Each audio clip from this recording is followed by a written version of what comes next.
What's up, everybody, and welcome to Unlocking Kingdom Hearts, a limited series podcast exploring everything we love and don't love about Kingdom Hearts. I am your host, Cameron Hawkins. You might see me write on host things on IGN, GameSpot, Kind of Funny, the likes. And joined with me today, and for the entirety of this podcast, is a few Kingdom Hearts experts, I would say, as well as a newbie who is completely new to the series and is looking forward to everything that Kingdom Hearts has to offer. So without further ado, we have the host of Podcast Beyond and senior editor at IGN, Jonathan Dornbush. Jonathan, how are you? Hello, I'm doing great. It was when you said it so definitively that like we're here for the rest of this podcast. I'm like, oh, this is like a life bond I've agreed to. Like this is oh till yeah, death. We're getting tattoos at the end. That's fine, at the end of this and everything. Perfect. No, I'm into it. But no, yeah, I'm very happy to be here. Very happy to have any excuse to talk about Kingdom Hearts, especially with both longtime fans and someone who doesn't know what they're in for. Oh, can't wait. And we also have writer currently, narrative designer at Sledgehammer Games, and the author of Kingdom Hearts 2 from Boss Fight Books, Alexa Ray Correa. How are you? I'm excited to be doing this.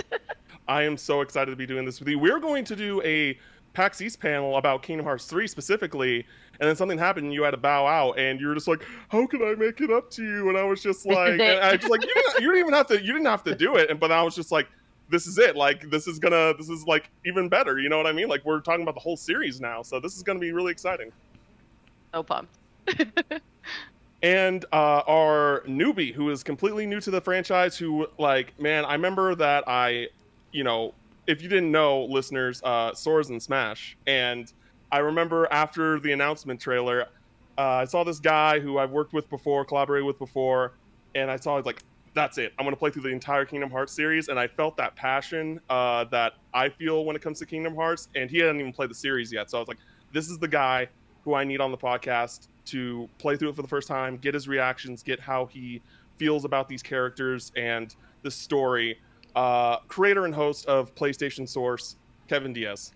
Thank you for having me. How are we doing? What's going on? Yeah, like Kingdom Hearts is one of those where, very, very long story short, right? Like growing up, I didn't have a lot of access to like a lot of different games, right? It was just more on the accord of what my parents would buy me. So, it just ended up just being the annualized franchise like COD or whatever, like just stuff that's easy to buy annually. And that would hold my just something that you can replay a lot. And I wasn't exposed to a lot of like great single player games back on PS2 and PS3 that I'm now going back and getting my feel for that. For like just getting my thoughts on that and like how will I feel about it as I'm playing through it. So Kingdom Hearts is now. It's now. There's what's the phrase? May your heart be your guiding key. Is that something going on? Yeah, I know that. Okay, so let's get it going. I'm very, very excited though. Very excited to see how we feel about it. Awesome. I'm super happy about your enthusiasm because Kingdom Hearts is a series that gets a lot of bad blood. That some people I think they have played the game. They're like, hey, there are some things I just don't like about this, and that's totally valid. But I also think that there are things that are a little bit blown out of proportion.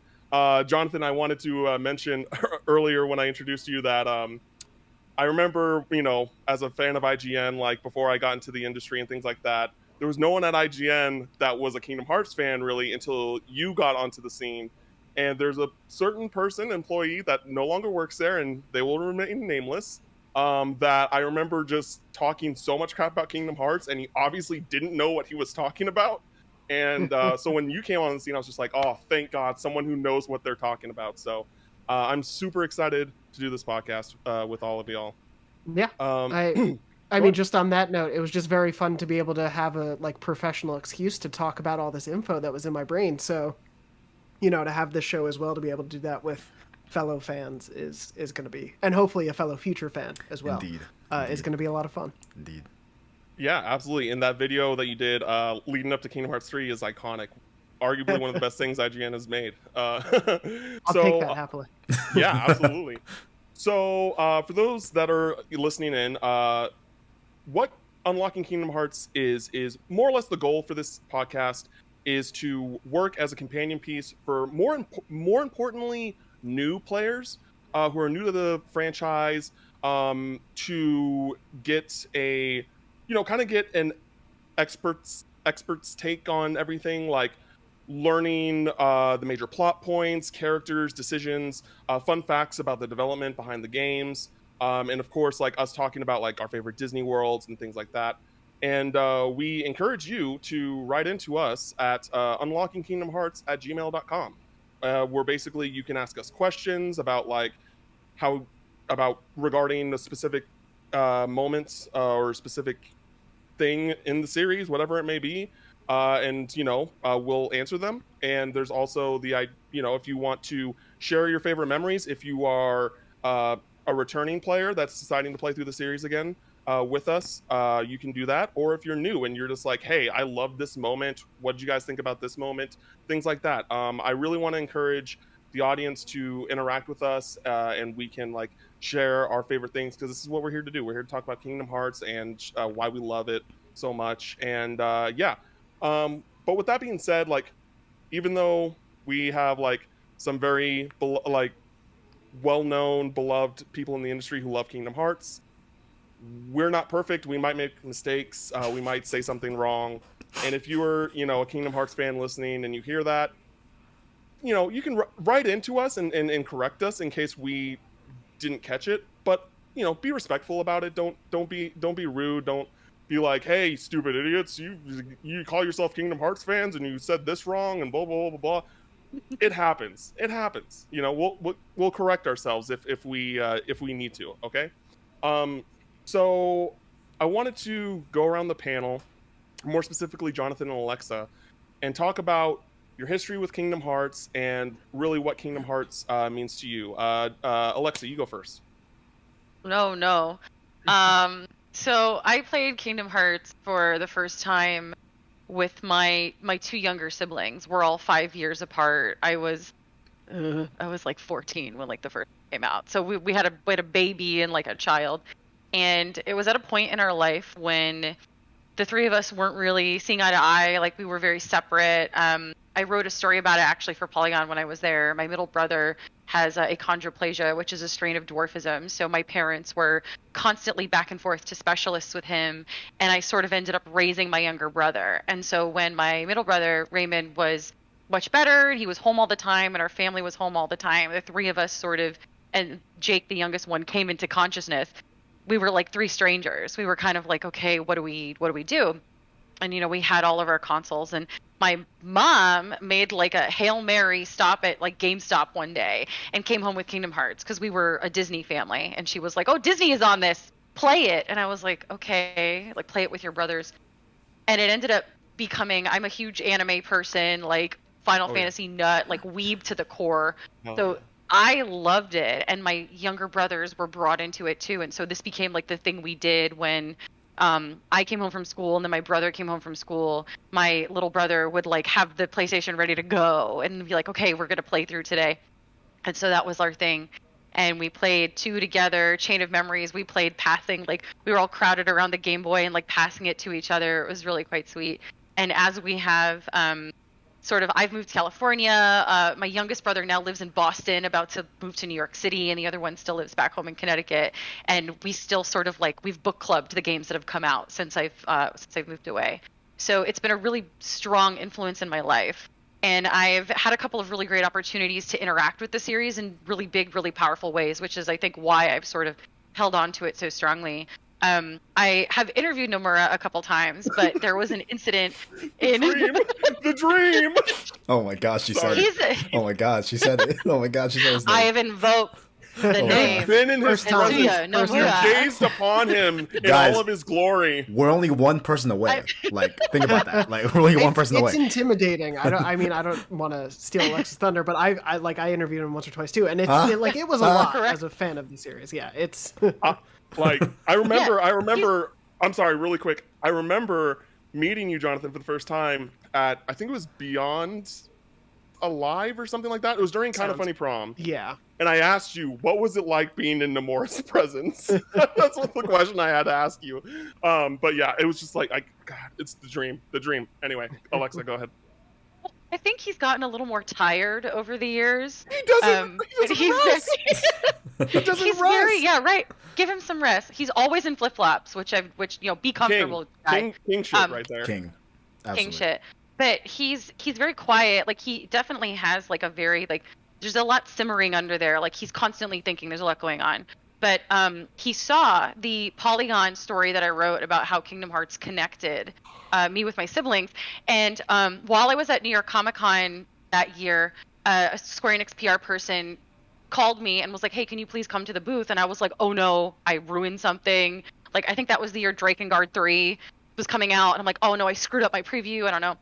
And I get there, and she goes, "Nomura-san would like to talk to you." And I was like, "No, Oh, what?" my And so God. she led me into this room, and he said to me, or with him in the translator, my Japanese is really rusty back then, and he said, "I read your story. It means a lot to me. That's why I make these games." Like it was very touching, and he actually gave me a gift.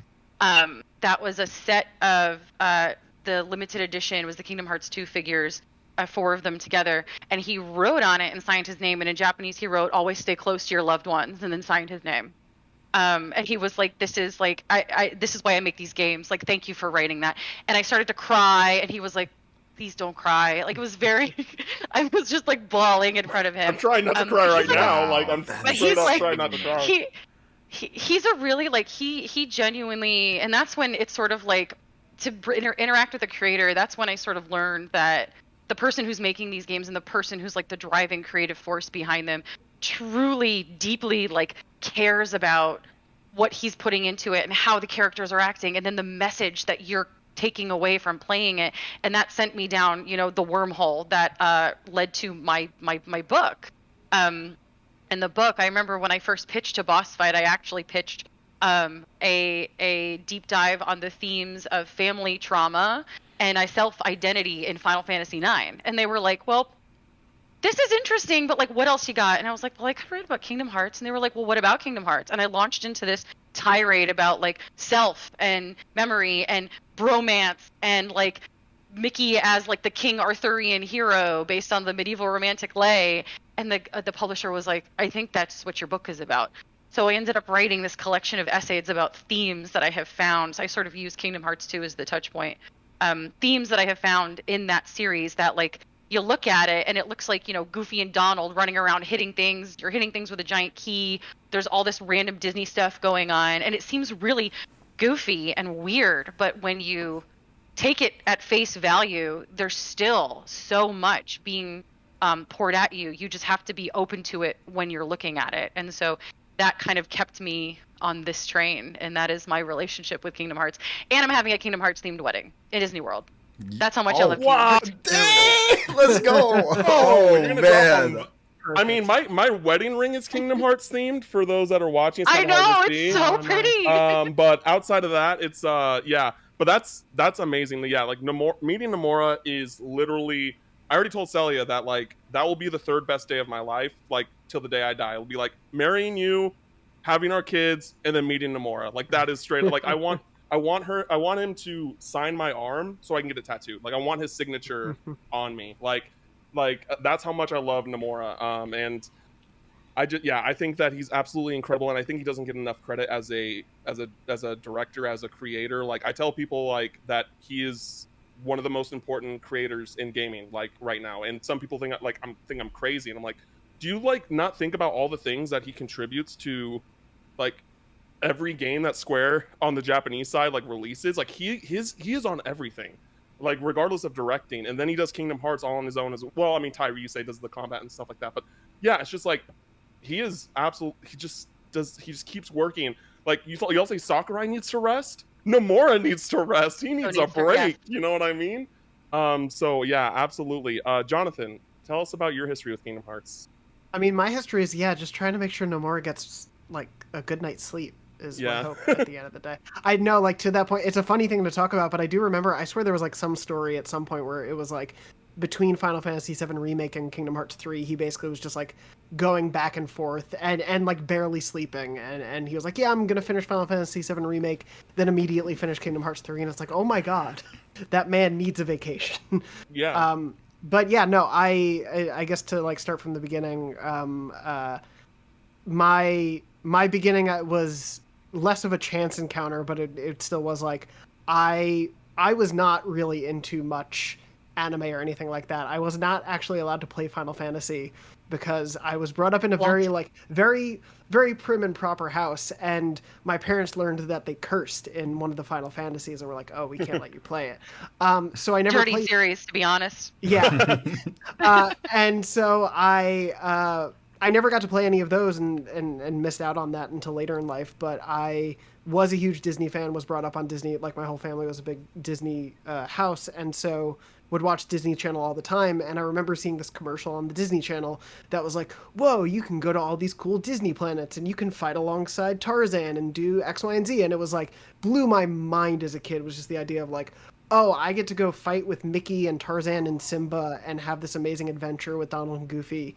And also there's a giant key or something. Like the whole, I guess, Square Enix side of it didn't really, Squaresoft at the time, I guess, didn't really factor in for me, but it was that Disney love that immediately got me into it. And so that Christmas I got a PS2 and a copy of Kingdom Hearts, and I plugged it in for the first time when like all my family was over, and I just like went up to my room and plugged it in and put in the disc, watched the opening cutscene with like young Jonathan's jaw just on the floor, just couldn't believe how amazing and cool it was, and obviously, you know, Simple and Clean just was instant classic for me. And I watched it, and then it just immediately hit reset on the PS2 and watched it again, and then hit reset again. And Nice. I think I was up there for like a good half hour just watching the intro, because like my family was downstairs having Christmas together, and I was like, no, I need to watch this cutscene over and over. And so I did that, and I think I played for like an hour or two, and then had to stop, you know, and go see everyone. And then that was like that whole Christmas break was just falling in love with that game and finding so much to love and care about it.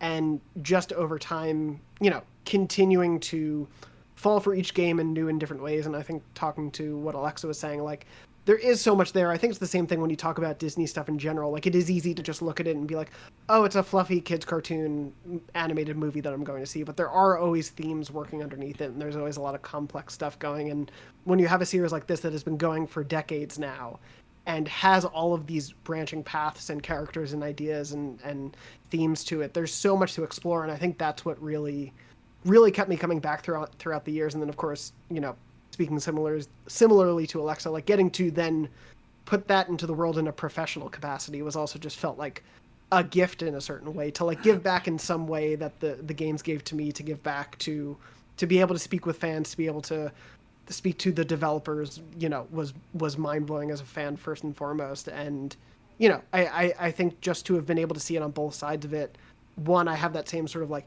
massive respect for the amount of work and pressure, and like a thing I'm sure we'll get into is like, my God, the just amount on like a logistical level that these developers must have to deal with, of dealing with Disney and Square Enix and their own internal things that they're creating for the games. Like, there's so much going on and so many hoops to have to jump through, presumably, to get everything to work. And it does. And the fact that it works as well, that it makes us all want to do this show and makes people want to keep talking about these games and keep playing them and hold out hope for Kingdom Hearts 3 over a decade. You know, like, I think that's what always kept me coming back to it, was like, there's something at the core of it that creates that passion, and being able to dive into that and being able to explore that is not something that I think I get to do too often, but like when I get to it, it's always an amazing experience. So getting to do this show is a really exciting opportunity, I think, to reflect on that now at such a point where we are with the series. That was a bit of a ramble, but anyway. No, you're absolutely right about a lot of things, and I think that the thing, like you're talking about, like rewatching the intro over and over again, I think that those were things that as Kingdom Hearts fans we looked forward to with each game, like almost as important as the game itself. We're just like, I can't wait to see what the intro is going to be like. I can't wait to see like what the secret cutscene is going to be, even though I don't know what the story is going to be like. You know, leading up to it, like those things are like, I can't wait to see the main menu design, because you know the main menu is so simple but elegant, and like, you know that when you play a Kingdom Hearts game, like that you're about to experience something unique and special, whether you like it really connects with you or not. But like, I think that everyone can recognize like this is something that is unique in its own right, and you know, at least should be recognized as such. But and just to that point of like, I think the way they seeded the excitement and the mystery for fans throughout the years was also something that always kept me coming back, where like the secret videos or getting to see the new cutscene that like hinted at characters or things like that was, especially in like early internet days when it wasn't constantly logged into Twitter, but it was going to multiple Kingdom Hearts fan sites and on forums and you know, trying to look into things. I think get happy birthday messages from a couple Kingdom Hearts forums I signed up for a decade ago. Those were the days. That was so much of my time when in those early days when you were waiting in between. So I think like these games just naturally foster that excitement and that enthusiasm. If you're, as we've said, like I think if you're willing to understand that there's more to it than, as we've said, some people see it and go, oh, it's just this goofy kids thing with Disney in it, but there is so much more to it, and I think digging into that is what keeps me coming back always. Yeah, absolutely. So regarding my background with Kingdom Hearts, I remember kind of similar to you, Jonathan, seeing Kingdom Hearts on TV and just being like, I want this. Like, I love Disney. Like, you know, growing up, I had almost every Disney movie from like the 80s to like that current time on VHS. Like, I was a big Disney kid. And I told my mom, like, I really want this for Christmas. Like, literally, if you just gave me this, like, I would shut up and be like super happy with this. And then I got Kingdom Hearts, and then like the next year, like without even asking it, because I wasn't, you know, I didn't really have access to internet, so I didn't really know about the games and things like that. I got Chain of Memories on the Game Boy Advance. I was just like, oh, this is the next one. Oh my god, you know. And then the following like 2 years after that, I was like Kingdom Hearts 2. I was just like, this is amazing. Like, you know, shout out to my mom. And just being absolutely blown away by the characters and just how they're able to complement like this action RPG Japanese genre to Disney characters and make it a very compelling story that like of character relationships that I still love so much. And especially like, even though I wouldn't say like I had a bad upbringing or anything like that, but like I did live in a physically abusive household, and I do like, you know, Kingdom Hearts was like kind of like a light in the darkness for me. You know, it brought me joy. It brought that like Disney whimsicalness that like, I think that even though I love Kingdom Hearts 2 most out of the series, I think that Kingdom Hearts 1 did it better than it very much like had that Disney magic, and I think it just grabbed you in, and it kind of like loosened the reins on that whimsicalness as it moved along, because you know, Disney became more of a, I don't want to say a plot device, but it was more about the main story with the original characters moving on from the first game, because you know, that's just kind of what you got to do. But this franchise just means so much to me. I really can't put into words. It's my favorite franchise of any medium. Tetsuya Nomura is just like a god to me, and I'm very thankful that he was able to create this wonderful IP with absolutely phenomenal characters. And yeah, I don't know, I just you know, it's just very important to me. That's, I don't know what else I can say, but I cherish it dearly, and I can't wait to play through the series with people who have the same love and you know, hopefully soon to be love that I do, because this is a very special, no pressure. This is a very special franchise, and I think that a lot of people, I just think a lot of people don't give it its fair due. Like they don't just like give it a chance.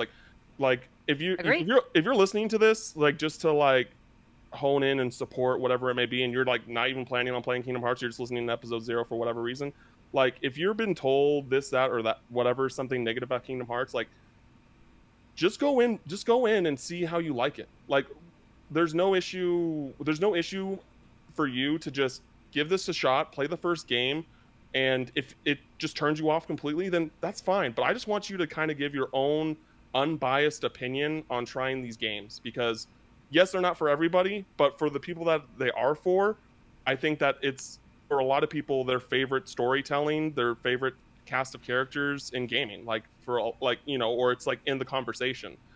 So that's really what I want this podcast to be. Is I want it to be like primarily a platform for people to kind of go through the series for the first time and have us as a panel to kind of ease them into things and help them understand things better on things they may not understand, and just kind of go for the ride and go for the journey, because it's like a roller coaster. There's some incredibly high highs and there are some lows, but as a whole, it's still my favorite video game franchise. It's some of my favorite storytelling ever, and I think that I just think that people should just kind of let them decide. Don't let other people tell you. So, right. But Kevin, you are new to Kingdom Hearts. Indeed. You are the prime example of, being told this, that, or the other about Kingdom Hearts and deciding, you know what, I'm gonna play it for myself, and I'm gonna make my own opinion. Because the thing is, like, we're not expecting you to like be like us at the end of this. We just want someone that's new, that's dedicated. Yeah, what are you talking about? Yeah, You're like, hold on, otherwise- wait a minute. Yeah, what's the point? Yeah, mob mentality. But we want you to like be able to give a perspective of playing this game in 2022, right? This is its 20th anniversary of Kingdom Hearts. Like, there are some things that may not have aged well over time that you would see with fresh new eyes. They'd be like, hey, like, this thing didn't really work for me, or like, oh, I really like this part. Like, tell us what you think about what you like have heard of Kingdom Hearts in the past, I guess, and like what you're hoping to get out of it as you play through it for the first time. Yeah, I've heard it from two angles that we've brought up, right? Where like I've heard the crowd that they dismiss it. They go, "Oh, its story is too complex. There's too much going on. It's hard to follow. There's too many games that are on different devices. It's not like a centralized thing." Granted, we have the all-in-one package now, which is great, right? But before that existed, and like before Kingdom Hearts 3, that was still like the thing that I would hear a lot about the series. But then on the other side, right, my brother Christian Buckley, love him to death, he lives, dies, breathes Kingdom Hearts just like you guys, right? And like he's been the one that's like, hey, it's more than that. Like it's incredible. This and that third, whatever. Actually, fun fact, we do a podcast together, Joy Clicks Gamescast, and I think this must have been like 3 years ago now. It was when Kingdom Hearts 3 released, actually. So maybe 2 years ago? 2019. 2019? Oh my god, that's right. Yeah. It's been 3 years since Oh Kingdom Hearts 3.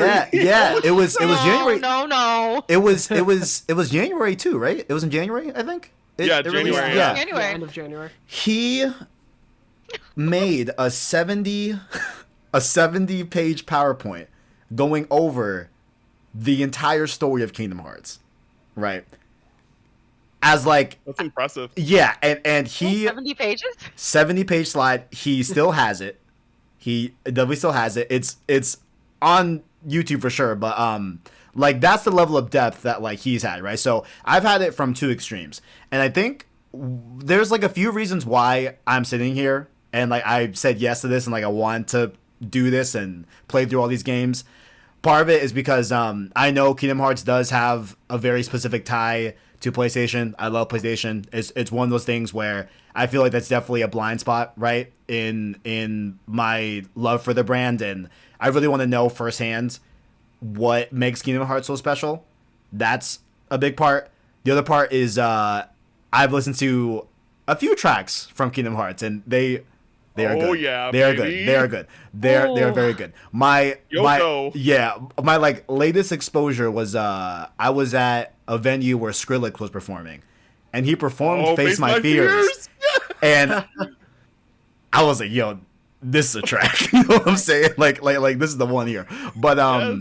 So it's a lot of that. But I think the main reason why I'm here, right, is because of course y'all probably recall March 2020. You know, the Blatano came to society. You know what I'm saying? The old P word. You know what I'm saying? Came to us. We've been going through a sense, whatever. But at the start of that, and I think it came out in April, but Final Fantasy VII Remake came out. So I had never played a Final Fantasy in my life before this point. What? And I'm like, you know what? Let me just try it. You know?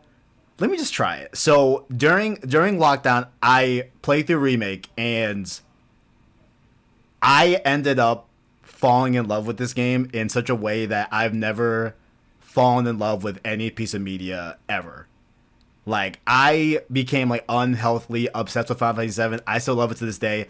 It's my favorite game of all time. I went back and played the original after Remake. So I did my due diligence. Like, I'm not just stuck on Remake. Like, I went through the whole story of the original game, and like, having that escape and like having something, and specifically like not even just like a movie or a song, but like having a game, my like favorite media, right? Like, give me such a like childhood energy and a childhood love that I hadn't felt like in a while. You know what I'm saying? Like, it's not like I had like a bad, childhood or anything like that. Like, I'm not trying to say that, but like, I don't know. You get older and like, yeah, that was a good movie. Like, yeah, like that was a good show, that was a good game. But like, there was something different about Remake that like completely just like changed me. Like, I feel like I really became like a different person after Remake and like after going through Final Fantasy VII.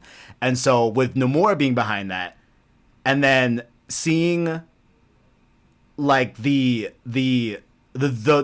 main like energy of Sora being at the Smash, right? Because like I would say in passing, like, hey, I'm with the Kingdom Hearts community, I want Sora in Smash. You know what I'm saying? Like, I would just be like honorary like cheerleader, like, hey, I want you guys to have that, because like that sounds cool, right? But it was always a question out of that. But then when it actually came to fruition, and like when Cameron was talking about that tweet that I sent, like that was genuinely like, I felt that energy. I'm like, I don't know why I'm hype for Sora to be in Smash, but I've never played a lick of Kingdom Hearts. So that's really why. That's really the road that got me to here, where I have to see this series for what it is, and play them all, and have it on the record and see how I feel about it. As a fresh set of eyes, because also I bet there's a lot of people like me out there that have not touched Kingdom Hearts, and I do think that like, while obviously of course like you guys are gonna be able to inform me on things that I'm, like what I'm stuck on, yeah, like things that confuse me, but like yeah, go ahead. I bet you're gonna ask a lot of questions, and then we're just gonna be like, you'll see. Like, it'll be like we can't tell you yet. You'll get the answer though. yeah. But I just know that like there's a lot of people out there that are in my position, right? That like, and when Jonathan was talking about it, I do remember those ads on Disney Channel about Kingdom Hearts. That was like that was a back to memory that I totally forgot about. Yeah, but like now I know. Yeah, like I'm like, oh, they that played was a Kingdom lot. Hearts. So yeah, you probably saw that. I was like, oh, that was Kingdom Hearts. That's crazy. But it's time. I'm 23. It's time to sit down and play the Kingdom Hearts. It's time. I'm very excited to do it though. I'm very excited.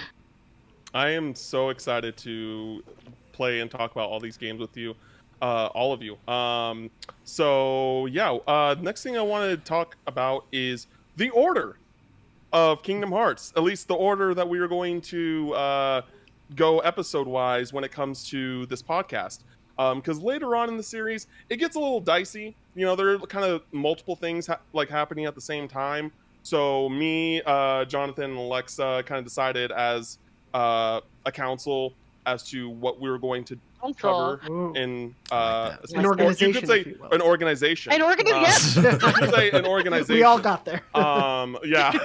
That to decide like, oh, this episode we're gonna cover. So most episodes are gonna cover one specific episode, or one specific game. But as we get farther along, there might be like smaller experiences that we will package together into one episode. So with that being said, without further ado, we're the next episode. It will be for Kingdom Hearts Final Mix. After that, it'll be Kingdom Hearts Chain of Memories. You can play either the Game Boy Advance version, which I'll be playing, or the remake, which I know that a lot of people will be playing because that's the one that's in the all-in-one package. After that, we got Kingdom Hearts 2 Final Mix. We'll have Kingdom Hearts 358 over 2 days. Yes, we will be playing it. Got the DS copy and everything. If you decide to just watch the cutscenes, feel free, but we will be talking about the gameplay aspects and things like that for 352 over 2 days. 358 over 2 days, I'm sorry. After that, we'll have Kingdom Hearts Birth by Sleep Final Mix. Kingdom Hearts Recoded, another DS game that we will indeed be playing and discussing the gameplay elements as well. But if you want to watch the cutscenes and the all-in-one package, you can do that as well, whichever you prefer. After that, we have Kingdom Hearts Dream Drop Distance, and this is where things get a little bit weird. We got for the episode after Dream Drop, we'll be doing Kingdom Hearts Union Cross Part 1, just the cutscenes. We're not going to be talking about gameplay, just the cutscenes. Back cover, which is a part of the all-in-one package, and 0.2, A Fragmentary Passage, which is kind of like the prologue to Kingdom Hearts 3. And for those that are wondering about Union Cross, how to get access to the cutscenes, just look it up on YouTube. And we will kind of explain closer to that episode how far we're going to be covering that Union Cross story, because there is kind of like a eventful moment in the middle, and it's kind of splits off to a second part of that story. I know it's a little bit confusing, and I know that Kingdom Hearts gets a little crap for being confusing at times. This part, we do have to we had to make a call, and this is honestly the best way to go about it for the narrative. After that, we have Kingdom Hearts 3, the Remind DLC, and the Melody and Memory cutscenes in one episode. And then for the last episode covering the games, we have the second half of Union Cross, as well as Kingdom Hearts Dark Road. At the end of this, we will probably have a final episode for the time being, to talk about our experiences throughout the entire series, the highs, the lows, everything like that. But we're also not against the idea of coming back once a new Kingdom Hearts comes out, kind of talk about how we feel about that, and kind of making this, like, even though it's a limited series podcast where we're not going to be releasing episodes all the time, we'll still be like releasing episodes to talk about new things as they come along. So yeah, that is basically our episode 0 of Unlocking Kingdom Hearts. So we can wrap things up here. Jonathan, is there anything you wanted to plug or anything as we wrap things up? I would like to plug this show. I think you should listen to it. I think it's going to be fun. No, I genuinely very, very excited to do this. It's been a while since I've played some of the older ones, so I'm really excited to revisit things, dive deep into what we loved back then, what we love now, hopefully what Kevin enjoys now, and what does and doesn't work. I think there's going to be a lot of fun to talk about. But no, I guess if you also want to hear another podcast about a JRPG, I do one for Persona 5 Royal called Take Your Time, where my co-host Tom Marks and I are playing through that game week by week, since it has like an in-game calendar that's just like our real-life calendar. So we're playing it day by day, week by week, and that's been a lot of fun. That is, my friend Barrett Courtney called it the longest spoiler cast in existence, which we use that mark proudly. But yeah, if you want more JRPG goodness from another company, go check that out. What a smart concept, though, doing it with the calendar. It worked out. That's awesome. Definitely. It worked out so well. It's really funny. The calendar lines up perfectly with the in-game one next year. And so a lot of people were like, this year it lines up. Even though we started it last year, it's like a day off. And people were like, why didn't you just wait a year? And we were like, because we had the time and wanted to play. So It now works. It works. You can listen to it whenever. You can start from the beginning and just go through. So yeah, that worked out really well. But yeah, I'm never against doing a very long podcast about a game series I love. So I'm really looking forward to this one. Awesome. Alexa. I am also going to just plug this show. I came out of podcast retirement for this. I'm so excited about it. Like, I'm so excited to talk with you guys who love it as much as I do.